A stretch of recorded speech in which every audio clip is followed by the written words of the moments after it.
اس لیے نہ مولوی اسلام کی بات کرتے ہیں کیونکہ ان کو بھی اپنے ایک سٹائل ہیں، انہوں نے بھی جناب باہر جا کر بڑے بڑے ہوٹلوں میں رہنا ہوتا ہے، بڑے بڑے وہاں پیری مریدی کرنی ہوتی ہے، بڑے بڑے وہاں، وہ بھی جب تک بڑے پیسی ہوٹلوں میں نہ رہے تو کیسے پتہ چلے یہ بہت بڑا پیر ہے؟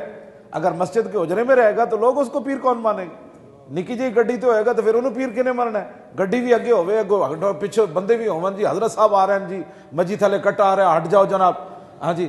تو اس طرح ایک خود بھی اقبال کہتا یہ چشم عالم سے رہے پوشیدہ یہ آئین تو خوب، یہ غنیمت ہے کہ خود مومن ہے محروم یقین، ہاں جی۔ اقبال کہتا شیطان نے کیا سی تے چاندیا حضور دا دین نافذ نہ ہوئے، جانتا ہوں میں کہ یہ امت حامل قرآن ہی ہے، وہی سرمایہ داری بندہ مومن کا دین۔ یہ ہم سے پوچھتے ہیں تم ملک کیسے چلاؤ گے؟ میں کہتا ہے ایسی ایک رات تینوں ملک چلا کے دسیں گے ملک کیسے چلنا ہے، نعرے والی بات نہیں ہے، توجہ۔ 60%، 50% تم ٹیکس لیتے ہو قوم سے ہر ماد میں جناب، اس کے اوپر اتنا سیل ٹیکس ہے، فلانا ٹیکس ہے، فلانا ٹیکس ہے، چنگیاں ٹیکس ہے، فلانا ٹیکس ہے۔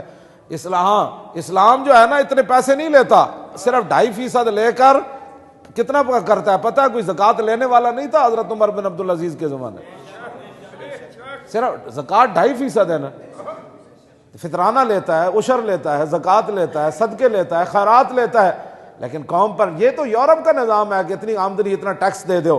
اسلام کہتا ہے جتنے مرضی تیرے کو پیسے ہوں 2.5% اسلام نو دے دو۔ یہ ان کو چونکہ اسلام انہوں نے پڑھا ہی نہیں، نہ انہوں نے پڑھنا ہے، ان کو وہی سے جو نصاب بنایا ہوا آتا ہے، ہمارے بھی وہی تھر تھر تھر تھر تھر تھر تھر جناب کیبلوں پر بیٹھ کر بک بک بک کرتے ہیں۔ تم نے پڑھا ہی کچھ نہیں۔ افضل الخلق بعد الرسل ومن، تو انہوں نے اتنی تنخواہ ملتی ہوئے کہ گھر جناب میٹھا نہ پک سکے۔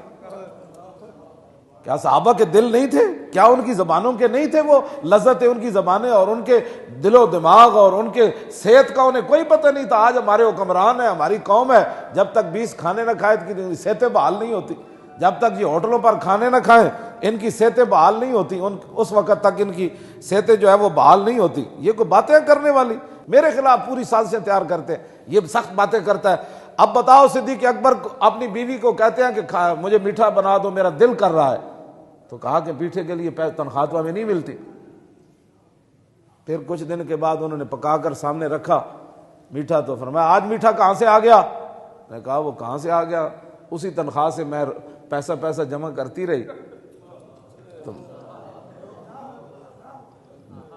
یہ کوئی کہانیاں تھوڑی ہے، یہ تو ہوا ہے اس دنیا میں، یہ تو ہوا ہے۔ تو صدیق اکبر نے وہ میٹھا نہیں کھایا، نہ اس دھرتی پیدا کیتا ہے نہ جان نہ ساراں ورگا، اور نہ کوئی ہویا نہ کوئی ہوسی نہ چاراں یاراں ورگا۔ کیوں جی؟ جناب بنے گی محبہ نے 4 یار کی قبر، جو اپنے سینے میں یہ 4 باغ لے کے چلے۔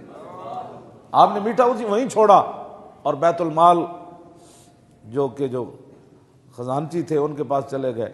آپ نے فرمایا کہ اتنی پیسہ جو ہے نا وہ میری تنخواہ سے کم کر دو۔ ان نے کہا جی وہ کیوں؟ فرمایا ان کے بغیر میری روٹی چلتی رہی ہے،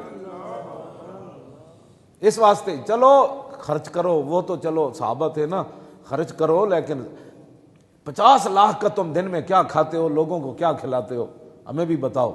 یہ ساری چیزیں ان سے حساب اسلام لے سکتا ہے، ہاں میں اور آپ نہیں لے سکتے، ہاں جی میں اور آپ نہیں لے سکتے۔ یہ پوری ایک انہوں نے کہانی بنائی ہوئی ہے، اسی کہانی کے نیچے ہر بندے کی سوچ بدل دیتے، فکر بدل دیتے۔ ایویں مولوی لگے رہتے ہیں کنج ہونا ہے، اچھا ایویں مولویاں کو نظام ہی کوئی نہیں، مولویاں کو نظام کوئی نہیں، اسلام کو نظام ہے نا۔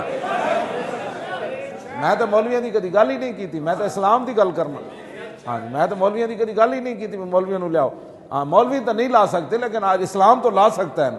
اے تو صدیق اکبر فرمایا نا پہلے خطبے فرمایا والقوی فیکم ضعیف عندی، فرمایا جو اپنے آپ کو صدیق کی سلطنت میں طاقتور سمجھتا ہے میرے نزدیک وہ کمزور ہے، یہ تو صدیق کہہ سکتے ہیں نا جناب۔ اور والضعیف فیکم قوی، اور جو یہ سمجھتا ہے کہ میرے ہوتے ہوئے اس کی کوئی دکان پر قبضہ کر لے گا، یا میرے ہوتے ہوئے اسے کوئی تھپڑ مار دے گا، یا میرے ہوتے ہوئے اس پر کوئی ظلم کرے گا، وہ سن لے کہ صدیق موجود ہے، میرے نزدیک وہ کمزور نہیں، وہ طاقتور سے بھی اوپر طاقتور ہے۔ یہ تو صدیق خطبہ دے سکتے ہیں۔